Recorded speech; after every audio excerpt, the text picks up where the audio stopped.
Let's welcome now Audrey Moore and Rob Riggs, both of whom are joining us from Lift Up the Vulnerable. Audrey and Rob, welcome to the program. Happy month of love, Adam. Yeah, thank you for having us. Well, thank you so much. Well, we're going to get to know a little bit more about what Lift Up the Vulnerable does and about this special month. We're in the month of February, at least the last time I checked, and it's a month that we tend to think about love. Of course, we've got St. Valentine's Day coming up, and that brings us around to thinking about love and those sorts of things. Something that caught my eye, though, about what Lift Up the Vulnerable has done and aims to do with the month of February is get back to the real meaning of love, real love, not something that's over commercialized. But let's get things started. And Audrey, I'll toss it to you first. Audrey, of course, is the CEO at Lift Up the Vulnerable. Audrey, tell us about this very special project, sort of the overview for the month of February. Yeah, thank you so much. It's really an honor to be back on with you again, Adam, and have another conversation. I'm really excited to be here. And so Lift Up the Vulnerable, our acronym is LUV. And we've adopted Valentine's Day as the International Day of Love because you should, if your acronym is LUV. Do all things to promote this spirit of the way that we define love is more getting back to the root of agape, which is an old-fashioned Greek word which no one uses anymore, but it means in essence a compassionate love, a giving love, a self-sacrificing love.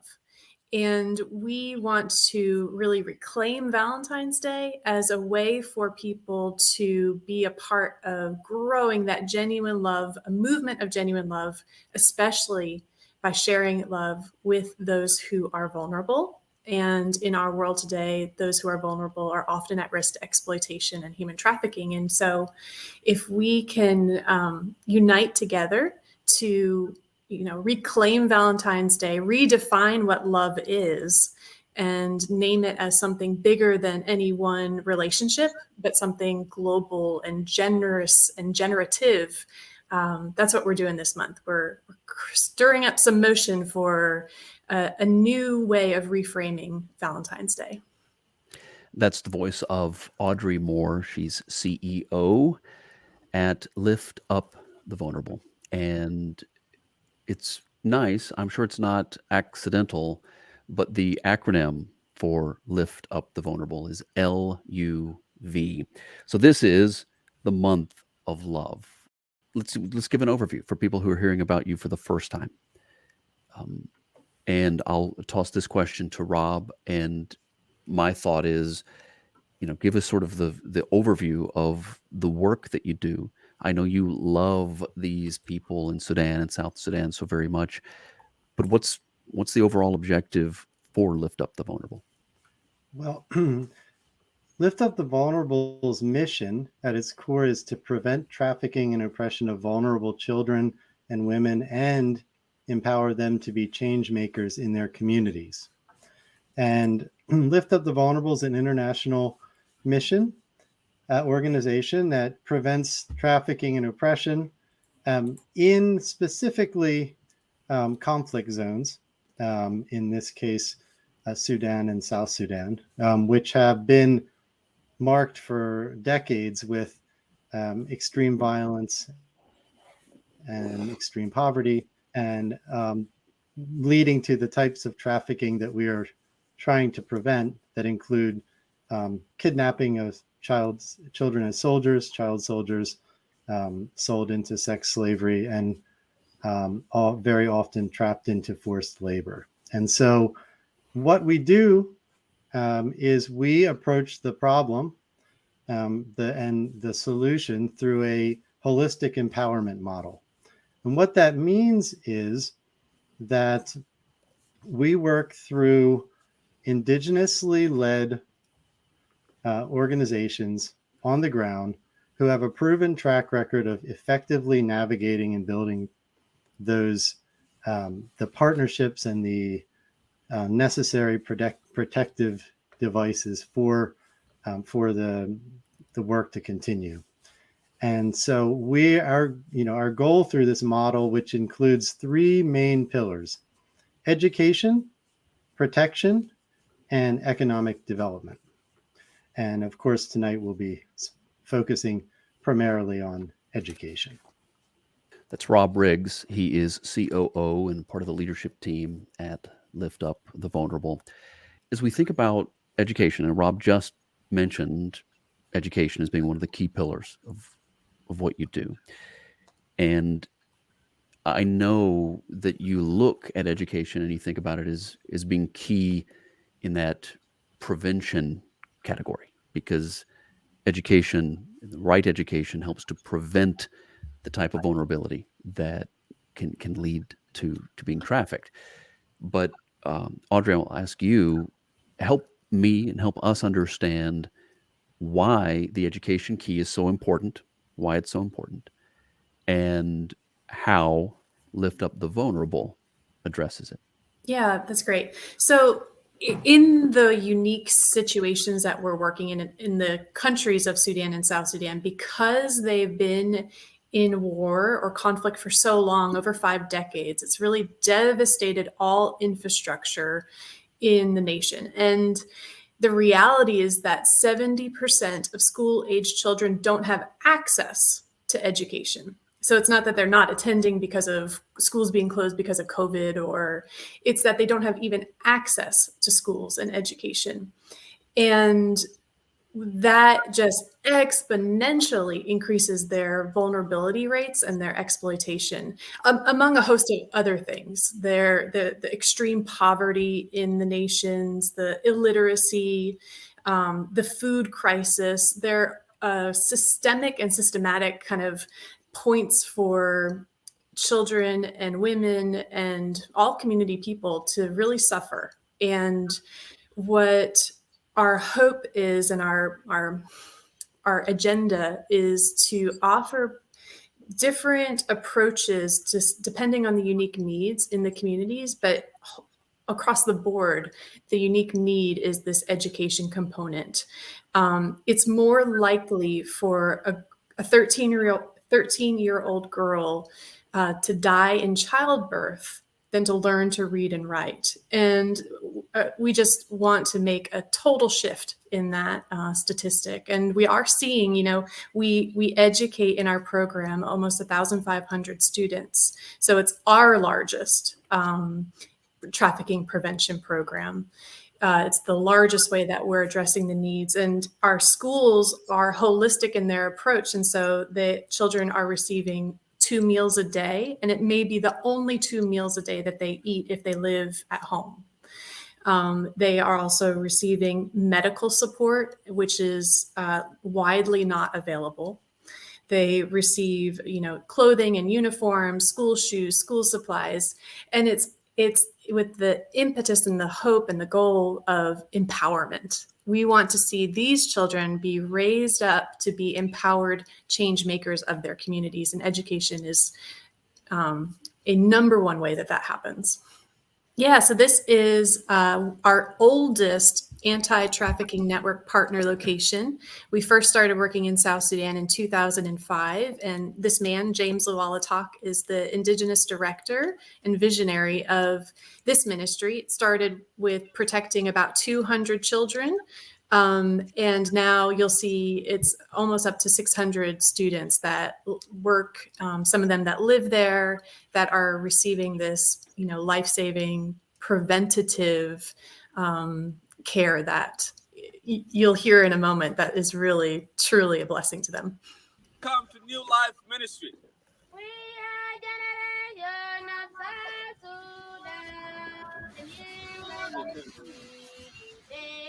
Every day.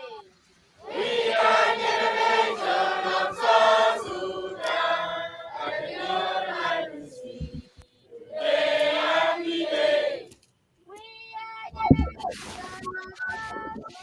Sudan. And your life is sweet. Every day. We are generation of South Sudan. And your life is sweet. Happy day. Happy day. Happy day. be there, New Life Ministry. Rob, I'm going to kick it to you now and ask you. I had a question I was going to ask you, but I'm going to change my question. What do Okay. you feel? What do you feel when you see a video like that, or when you've had the opportunity to be there with these wonderful people on the ground? How does it make you feel? Incredibly inspired. I think that's the best way to say it. And, I feel inspired and hopeful and filled with gratitude for the opportunity to be a part of this work, and to join hands with James and his team, and just to be, have the opportunity to see lives transformed before our very eyes. That to me is just one of life's greatest joys, and it brings me a great deal of joy and happiness to see that. I love watching that video. I've watched it. I won't say how many times, but let's just say I watched it more than a few. Let's do this, Audrey. Tell me when you think about the difference that it makes in the child's life. What is that? What does that look like? What's a child's life in terms of what their life is like Yeah. potentially without Lift Up the Vulnerable, and then when they are blessed and have the opportunity to participate and be sheltered in your program, what's that change like, and what's their life like? Yeah, let me tell you about a girl called Liz, because we like to protect the identities of the children. But Liz was 7 years old when her father died due to an unknown disease.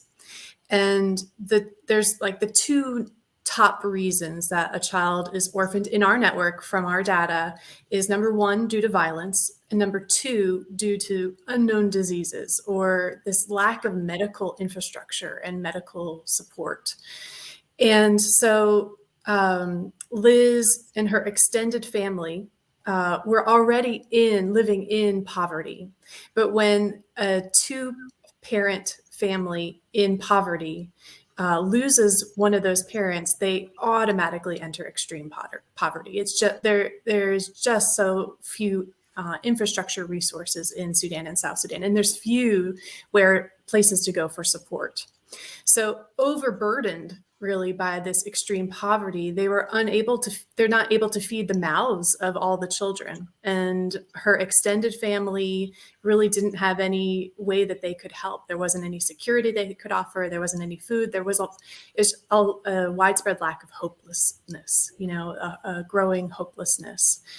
And there wasn't anywhere else for her to go, like in other nations. So orphaned girls growing up in Sudan and South Sudan too face so many hardships. And maybe last year, a report named South Sudan as the worst country to be a girl because of the lack of value on females and I spoke earlier about how child brides are still a real reality, and it's more likely for girls to die young than to be educated.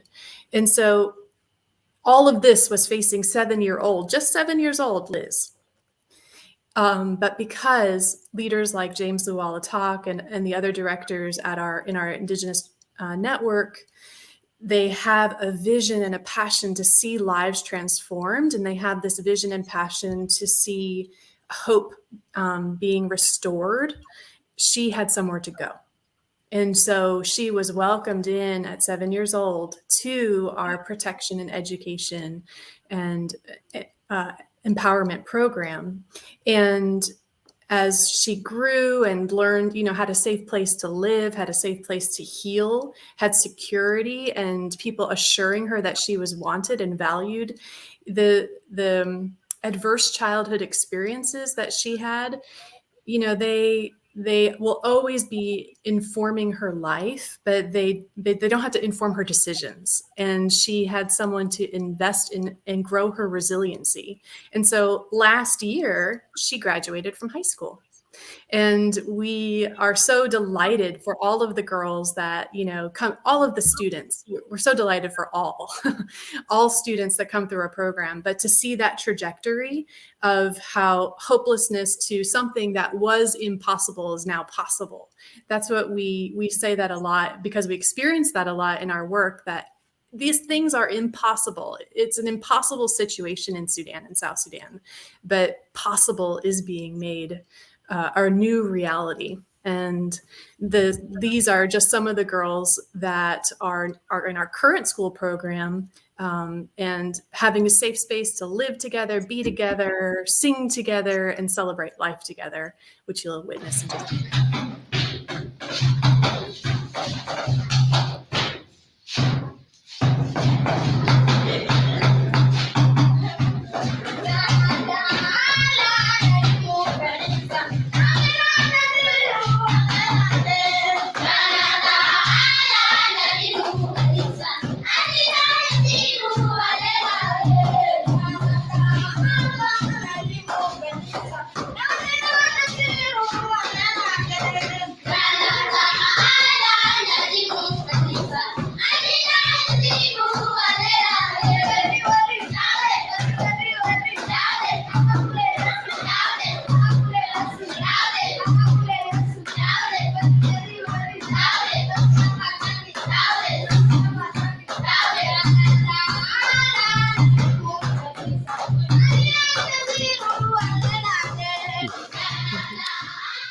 Special thanks to my two guests today, Audrey and Rob, both of whom are joining us from the leadership team. And of course, when I look at that, I may not understand the words, Rob, but that speaks to me of joy and freedom. Am I anywhere close? I mean, I think that these kind of genuine feelings can't be faked, and they are cross-cultural. I mean, when you see, for example, when you see small children anywhere in the world, and the joy they have at something that, as an adult, we sadly lose that wonderment. It brings us more joy, and there's a reason why we laugh with those who laugh. And so, yeah, I think this is not something that requires fluency in 190 languages or something.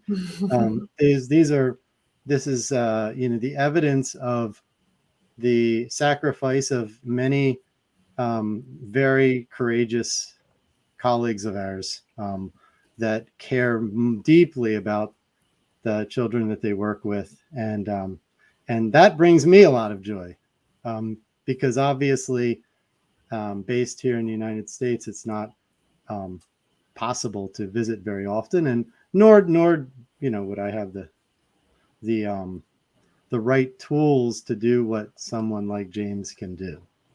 We're going to talk about that as well. That's one of the things that makes you guys unique in terms of working there in Sudan and South Sudan. You rely a great deal on local indigenous partnerships. We're going to talk about that. But before we do, I want to get into the details a little bit of the fundraiser, okay? But in order to understand the fundraiser, exactly what this project is and how much the overall cost is, what it's going to do, I'm going to turn it over to Audrey. She's the one that knows. While you talk, I'm going to I'll pull the website up on the screen.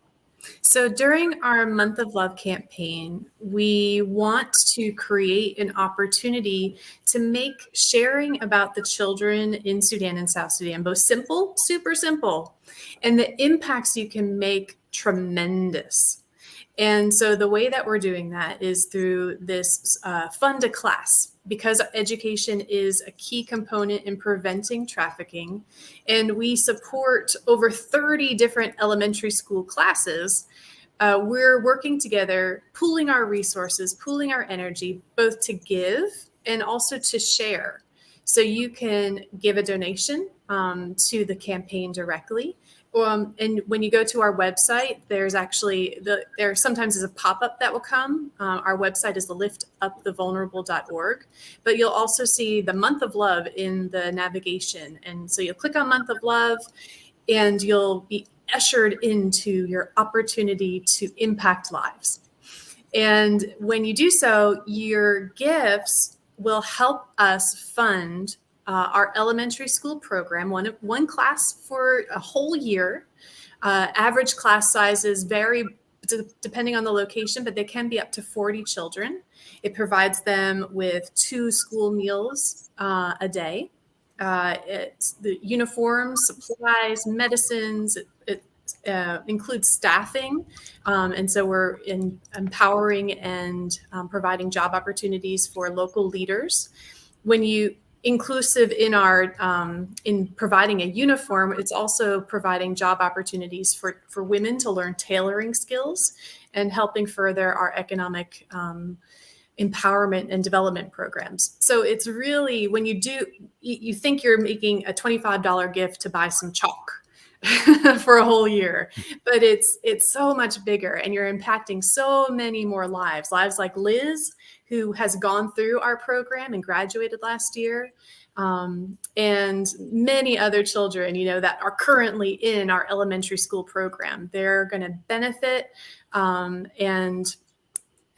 those little inputs in a child's life where we collectively, you and I and our leaders, all of us working together to remind children who have suffered extreme trauma, because many of them, even though they may not have been trafficked, because our focus is prevention of trafficking, by living in Sudan and South Sudan, they've experienced trauma.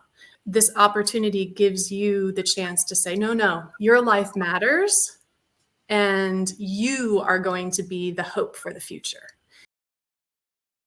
One of the things I like about what you do, and I mentioned it a minute ago, is that you work with the people on the ground that know the culture and know the lay of the land, and they know what works and what doesn't, and they work with you, and it's a partnership. But their ability to bring their skills and their know-how to lift up the vulnerable is crucial. So tell me about that, and then I've got another special surprise. But tell me about the concept of working with people on the ground that know the challenges and the solutions. Know what it takes. And I'll toss that to Rob. Well, I think this is actually one of the most, if not the most important aspect of what makes Love's work. We can't do anything without the indigenous, without the leadership and the direction of the indigenous leaders, staff members, everybody that's a part of their centers. Because essentially in Sudan and South Sudan, the local is what matters. The large, like, kind of national governments have been entrenched in civil wars and armed conflicts internally for over 50 years. And that means that there isn't really the infrastructure, as Audrey had mentioned previously. But it also means that conflicts can erupt at any time. And in many cases, and this is why I said this is critical for the success of what we do, in many cases, when these types of conflicts flare up, which they do regularly, if the organization that's providing support is made up of expatriates, they leave. And that's just bluntly speaking. Whereas in our case, we don't, because the heart and soul of this entire mission are the sons and daughters of the nation. And that's the words of, that's a paraphrase of Peter Lamago, who you'll hear about later. He uses this phrase often. And I'm just inspired by that. And I think that's the secret to success. And that they know the grassroots environment where they're working. So they're able to be flexible, They're able to build networks of protection and support within their own communities because they are members of those communities. And they're the ones that are driving the change. And you can see I'm getting very passionate about this, but this is, to me, this is at the cutting edge of where every organization that really wants to help someone else in another country should be looking, right? Not cooking up a whole bunch of recipes for success here and then imposing them somewhere else. We listen, and as you said, they drive the agenda forward, and that's just the reality of my experience with this organization, and that is another reason why I love working, and I'm inspired by this position, which really is a position of a lifetime for me. And so I think that's an area of passion for me, Adam. You touched on it, but we're doing it, and that's where a lot of people talk about it, but not that many organizations actually do it. And so I think that's another reason why it's worth another look and more on those that are listening to Lift Up the Vulnerable's work. That's the voice of Rob Riggs. He's joining me today from Lift Up the Vulnerable. Also with us, Audrey Moore. They're both leadership at this organization. They care very much about the work that Lift Up the Vulnerable does and the people that they protect and the people that they help to rescue and serve and bring back to a place of hope and life and a future. And we're learning about the month of love using the acronym Lift Up the Vulnerable, LUV, the month of love, taking February and turning it into a very special fundraising month to reach their goal in the month of February of $25,000.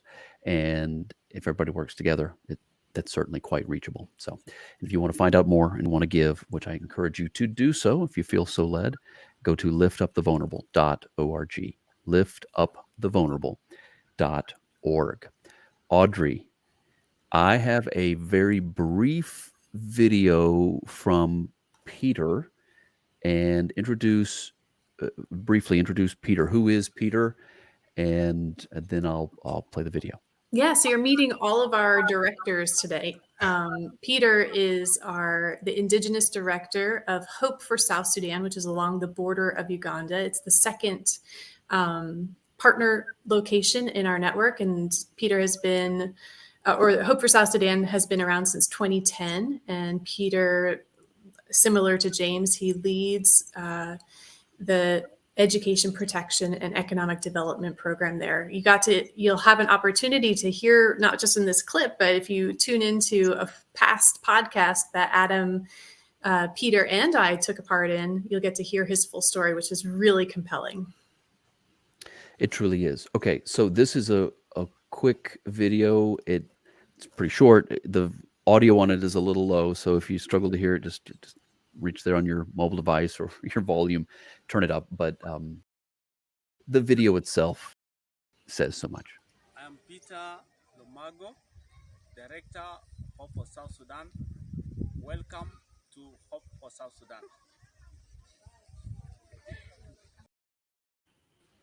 And Peter is actually he's standing with some of the children, but he's in front of the orchard at Hope for South Sudan, because Hope for South Sudan has a thriving agricultural component to its program. They're working towards becoming food independent instead of being dependent on food imports. They're building and growing an economic development program through agriculture, which is going to be a tremendous game changer in that region, because food scarcity leads to heightened rates of exploitation, leads to war and conflict. And by providing opportunities for food deep independence, he's going to be leading in the forefront of economic development in that community. Next, Audrey, introduce us real quickly to Ezekiel. Yeah, and Ezekiel Ayub is our third Indigenous director. He serves in the Nuba Mountains of Sudan, and his center is called Our Father's Cleft. And up until a few years ago, Our Father's Cleft had been really undergoing, the whole community had been undergoing genocide by the northern regime in Khartoum. And so they've only just 2 years have bombs stopped dropping. And these children have really suffered a lot. And you'll get to hear from Ezekiel sending greeting and sharing a little bit more about his heart and vision for education. My name is Ezekiel Ayub, the OFC director. Welcome to our Father's Cleft. These are the children of our Father's Cleft, and there are about 400 children. They are vulnerable children together from the communities. OFC provides them with food, shelter, medicine, and quality education. It is our pleasure and it is our heart to support these vulnerable children in order to be able to help their communities and to give also to take care of even their environment and to be stewards in life. As a result, we give them care and we share the love with them in order to be able to help them in themselves in future. Here, we are so much excited to appreciate the people outside there giving their total support so to make sure that we give quality education and to be able to help these children. There are many children in the communities around who are actually struggling as a result of they're still struggling and they need also more support. But with this few, I'm sure they will be able even to be the souls in their community. Here we give quality education, but not only the knowledge of the head, but also give the knowledge of the heart as well. Audrey, what is love? I would say genuine love is going back to that root I mentioned a little bit earlier in the program, this heart of agape, which is a word that's not used, but it's Greek, and there's that idiom that you love your cat, you love pizza, and you love your husband. So how do you know what love is?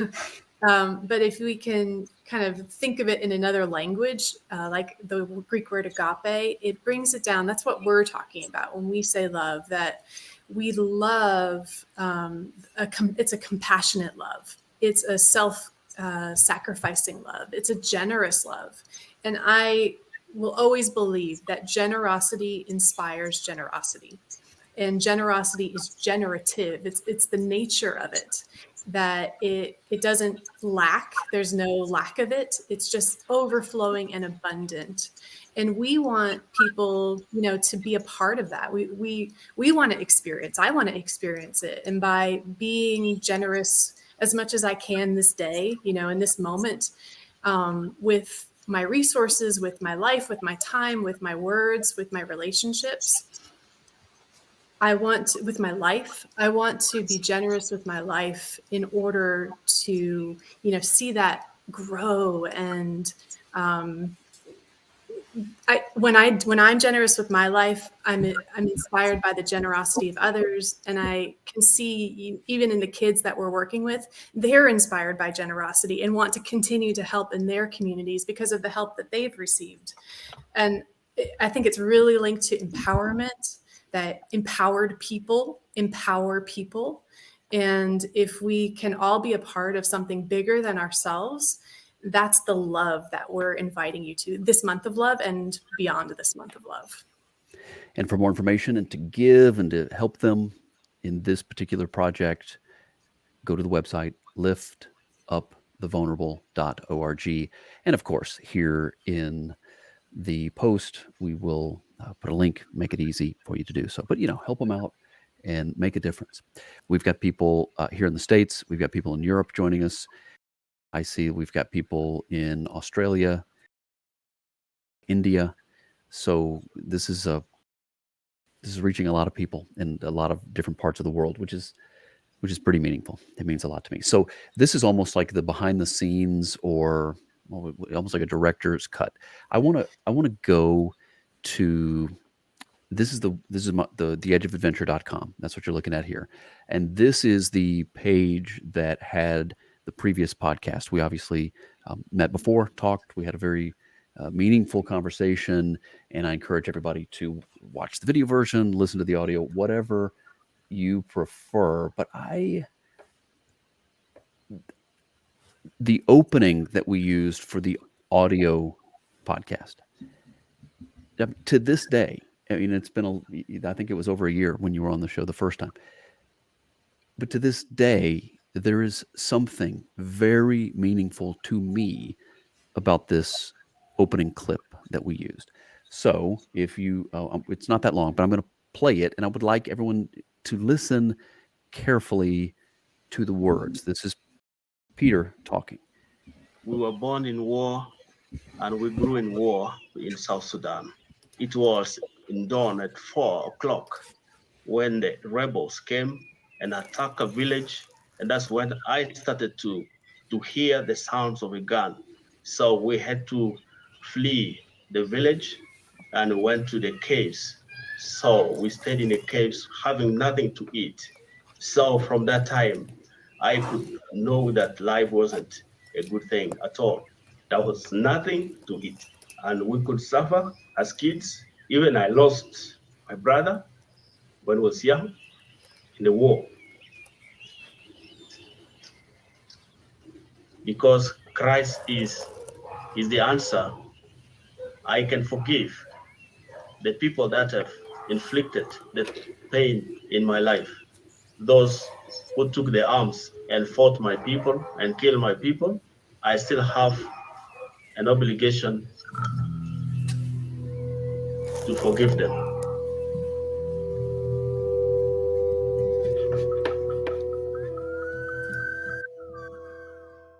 Life not worth living. It's one thing he said, that when he was reflecting back on his life as a child, there was nothing to eat. He's talking about the war and his brother being killed. And he knew then that life was not worth living. Compare that to what he would tell us today. Audrey.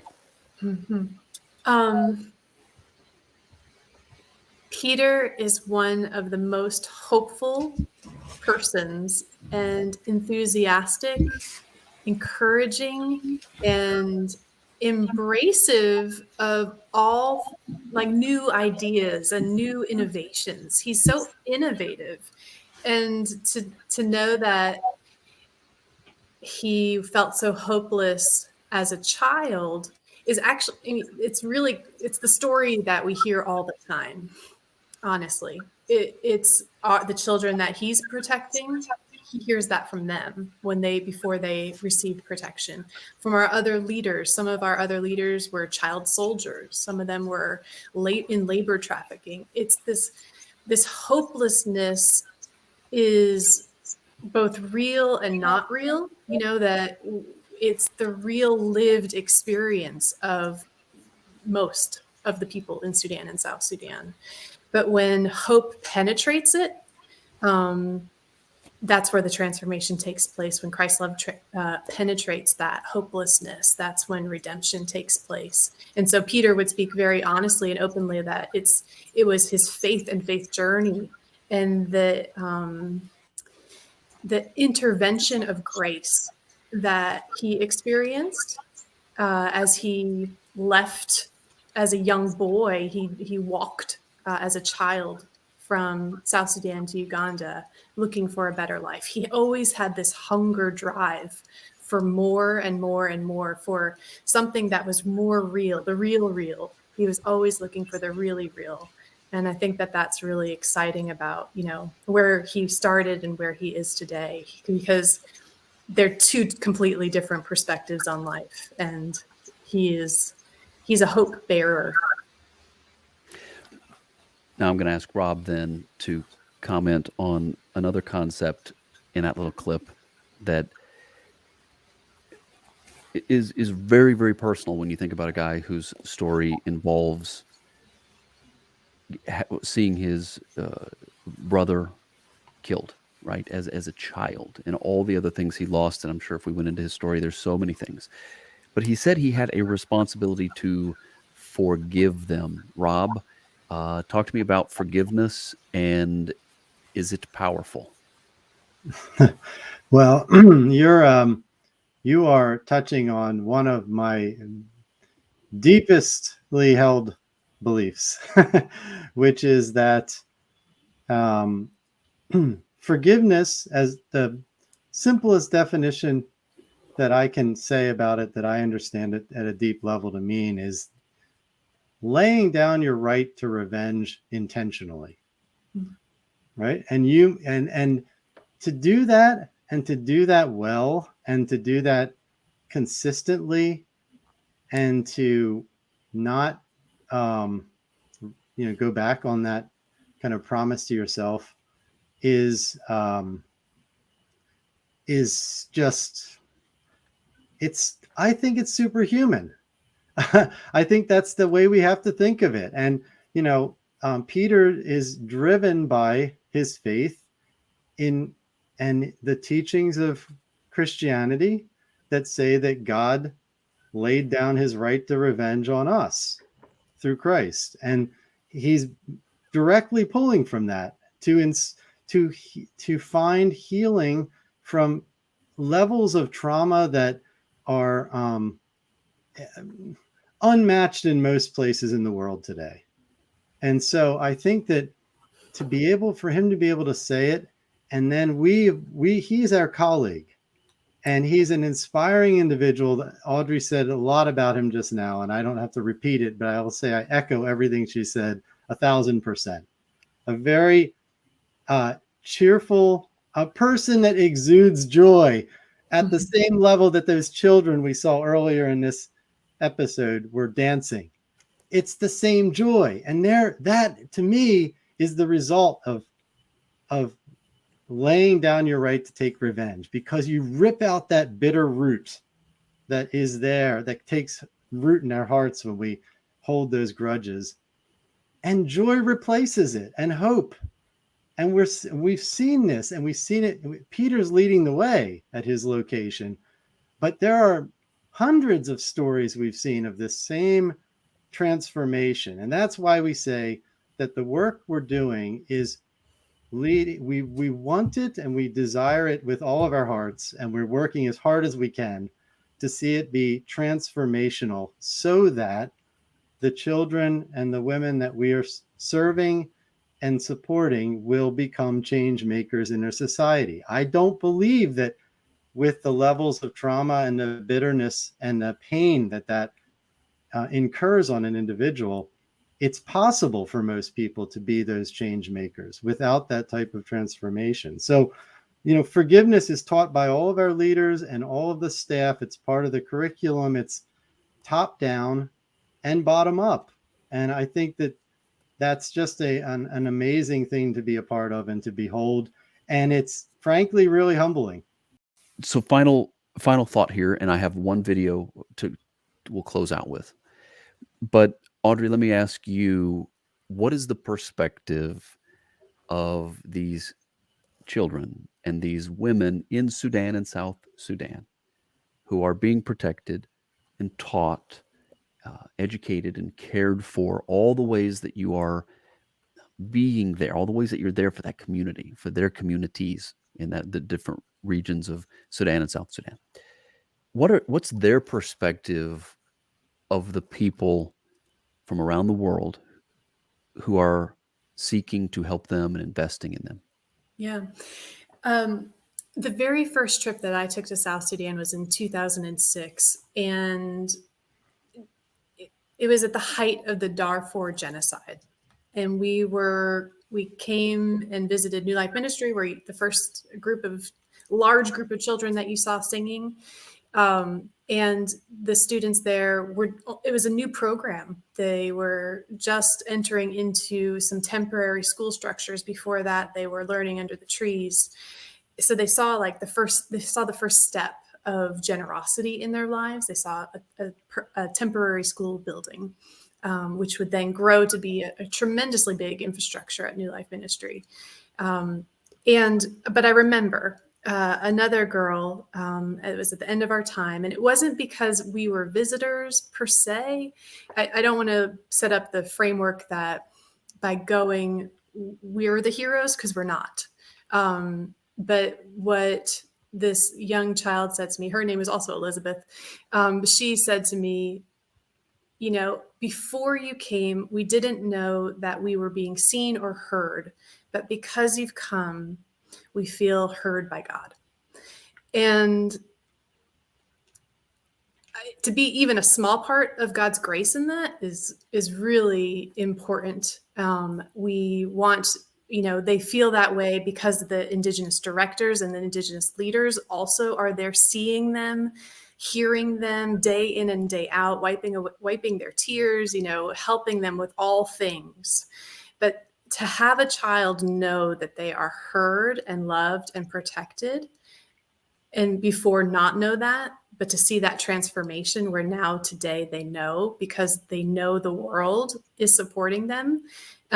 Literally, they think that, everyone from New York, because Rob is there, everyone from New York is, on their side. I wish that were It's not necessarily a New York thing. Let's speak it in the truth. But, clearly, because of the people that have impacted their lives, that means even more that they don't know about have impacted their lives. And so it's just really exciting and really encouraging to see that shift from hopelessness, like we were speaking with Peter, to hopeful for the future. There's something inspiring about all of this, and there's something that's very much a mutual inspiration, because I know from what you're saying, and I can imagine what it must mean to the kids and the women to know that New York is on their side, for crying out loud. And what that must mean to them to know that there are people who are on their side when maybe there was a moment in their life when nobody was on their side. Yeah. And now there is, and that's inspiring for them. Okay. And yet, which is what we're about to watch in this video, and the reason why I wanted to close out the program with this, is when you look at these students and you hear their words, they inspire you, right? It's mutual, as I say. So let's don't go anywhere, you two. We'll play this video, then we'll come back, we'll say our goodbyes, and we'll wrap up the program. But let's close out with this video. It's called "What is a Hero?" and this is something that Lift Up the Vulnerable produced. This is their video. Let's run this video, and then we'll come back and say our goodbyes. What is a hero? A hero is a person who is strong and who normally defeat in any of the attack. That is good. A hero is a person who has done a great thing. He should be remembered. In my future to come, I wish the doctor to treat the sick people in the hospitals. A hero is a great person who is admired for his achievements and bravery. I wish to become a pharmacist in order to give the right medications to the people. And a hero is a person who is admired by many people because of his goodness. And in my study or in my future, I would like to be a pastor, because to solve or to bring people who are confused and who don't know more about Jesus, so that they may change their life and inherit the eternal life. An hero is a person who fights for the rights of his fellow citizens, in particular country. That's in political rights, social and economical rights. How do you want to help the world? I want to a politician to solve the problems around the world, particularly in Sudan. And Hero is the head of the state who fights for his people's rights. I am wishing to be a pharmacist in future to come to help people in giving right wisdom. A hero is a person who fights for his own country in order to get peace in the country. So in my future time, I want to become an accountant in order to save people's money in the bank. A hero is a bright leader who does something good to the people. In my future to come, I wish to be a nurse because I see many patients in the hospitals doesn't have cares. So I wish to be a nurse so that I may care for them.